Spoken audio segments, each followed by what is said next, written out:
Assalamualaikum dan salam sejahtera. Saya Nur Atira binti Muhammad Hashim akan membuat pembentangan tugasan 3 iaitu menilai kesan perubahan pendidikan semasa dalam aspek transformasi pendidikan dan aspirasi murid terhadap mobiliti sosial pelajar. Ini merupakan isi-isi yang akan saya huraikan di dalam video ini. Baiklah, yang pertama adalah mobiliti sosial. Mobiliti sosial merujuk kepada perubahan status individu dalam hierarki sosial di mana ia boleh berlaku dalam pelbagai bentuk, termasuklah mobiliti sosial menaik ataupun menurun. Oleh itu, pendidikan memainkan peranan utama dalam meningkatkan mobiliti sosial pelajar, terutamanya dalam menyediakan peluang ekonomi dan pembangunan diri. Tidak dinafikan, pendidikan memainkan peranan penting dalam menentukan mobiliti sosial seseorang. Sebagai contoh, pelajar dari latar belakang yang kurang berkemampuan boleh meningkatkan taraf hidup melalui pendidikan yang berkualiti.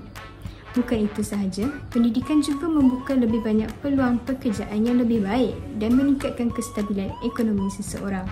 Maka, dapat dilihat perubahan dalam sistem pendidikan mempengaruhi sejauh mana mobiliti sosial boleh dicapai oleh pelajar. Perubahan pendidikan masa kini memberi impak yang besar kepada masa depan pelajar, termasuklah dalam aspek mobiliti sosial.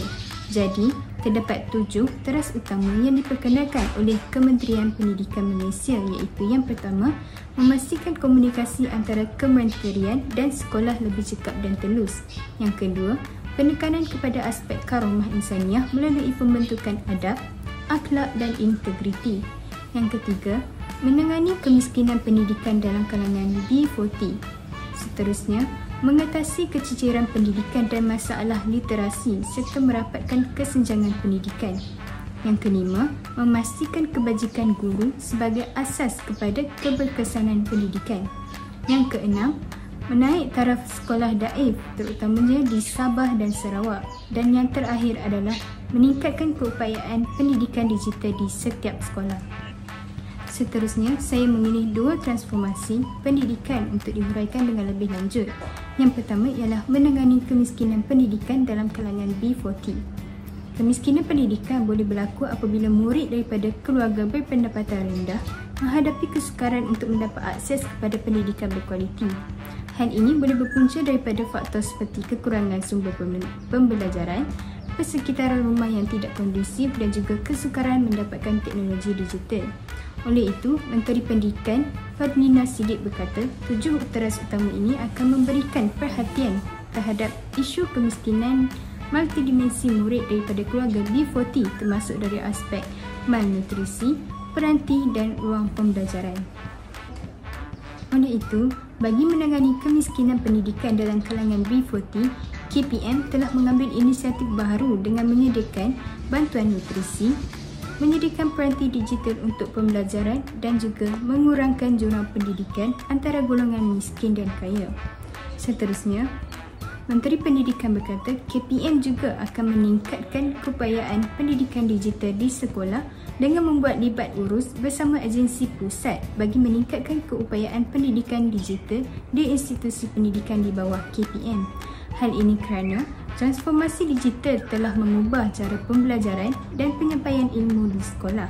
Pendidikan digital bukan sahaja meningkatkan keberkesanan pengajaran tetapi juga membantu pelajar bersedia menghadapi dunia pekerjaan yang semakin bergantung kepada teknologi. Seterusnya, bagi memastikan murid mempunyai daya saing global dan mampu mencapai mobiliti sosial yang lebih tinggi, mereka perlu memiliki 6 ciri iaitu kemahiran memimpin, kemahiran berfikir, kemahiran dui bahasa, etika dan kerohanian, pengetahuan dan juga yang terakhir adalah identiti nasional. Seterusnya, 2 aspirasi murid yang saya pilih adalah kemahiran berfikir dan kemahiran dui bahasa. Kemahiran berfikir bukan sahaja dapat membantu pelajar menyelesaikan masalah secara kreatif dan kritis dalam kehidupan dan pembelajaran, malah turut meningkatkan keupayaan pelajar untuk menganalisis maklumat, membuat keputusan dan berinovasi.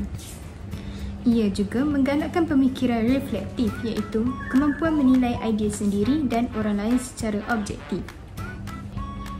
Jadi, bagaimanakah cara untuk menggalakkan kemahiran berfikir di sekolah?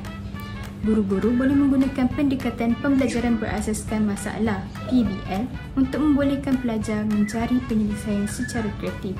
Di sini, ia secara tidak langsung menggalakkan perbincangan dan perdebatan antara murid bagi melatih pemikiran kritis dan juga kemahiran berhujah mereka. Guru juga boleh menggunakan projek dan kajian kes supaya pelajar boleh meneroka idea dan membentuk pemikiran sendiri. Seterusnya adalah kemahiran dwibahasa. Kemahiran dwibahasa adalah kemahiran di mana murid menguasai dua bahasa iaitu bahasa Melayu dan juga bahasa Inggeris yang menjadi keperluan dalam sistem pendidikan dan dunia pekerjaan. Melalui kemahiran komunikasi dwibahasa ini, ia memudahkan pelajar mengakses ilmu daripada sumber global terutamanya dalam bidang sains, teknologi dan juga perniagaan. Kemahiran ini juga turut menggalakkan pemahaman silang budaya di mana ia membolehkan mereka berinteraksi dengan masyarakat pelbagai bangsa. Melalui kemahiran bertutur dwibahasa, ia memberikan peluang pekerjaan yang lebih luas kerana majikan lebih cenderung mengambil pekerja yang mahir dalam lebih daripada satu bahasa. Selain itu, ia juga membantu dalam bidang yang memerlukan komunikasi antarabangsa seperti diplomasi, perniagaan dan teknologi maklumat. Seterusnya, ia juga memberikan kelebihan dalam bidang akademik kerana dapat dilihat banyak kajian dan jurnal diterbitkan dalam bahasa Inggeris. Seterusnya, apakah berkaitan antara transformasi pendidikan dan aspirasi murid yang dipilih ini dengan mobiliti sosial pelajar? Baiklah, dengan menangani kemiskinan pendidikan dalam kalangan B40, ia memberikan pendidikan yang berkualiti kepada pelajar-pelajar serta membantu mereka mencapai tahap pendidikan yang lebih tinggi. Dengan ilmu dan kemahiran yang lebih baik, mereka berpeluang mendapatkan pekerjaan berpendapatan tinggi dan seterusnya dapat mengubah taraf hidup keluarga. Para pelajar ini seterusnya dapat memutuskan kitaran kemiskinan antara generasi mereka dengan membuka lebih banyak peluang dalam sektor ekonomi yang berkembang. Seterusnya, melalui peningkatan pendidikan digital di sekolah, peluang pendidikan menjadi lebih luas di mana pelajar tidak lagi bergantung kepada sistem pendidikan tradisional tetapi boleh belajar secara global. Kesan daripada pendidikan digital ini, ia membantu pelajar membina kerjaya dalam industri teknologi dan digital yang menawarkan gaji yang lebih tinggi. Dengan ini, murid dapat meningkatkan mobiliti sosial mereka ke arah yang lebih baik. Akhir sekali, penguasaan teknologi dan kemahiran digital ini menjadikan pelajar lebih berdaya saing di mana mereka dapat bersaing di peringkat antarabangsa. Seterusnya ialah pengaruh aspirasi murid terhadap mobiliti sosial pelajar.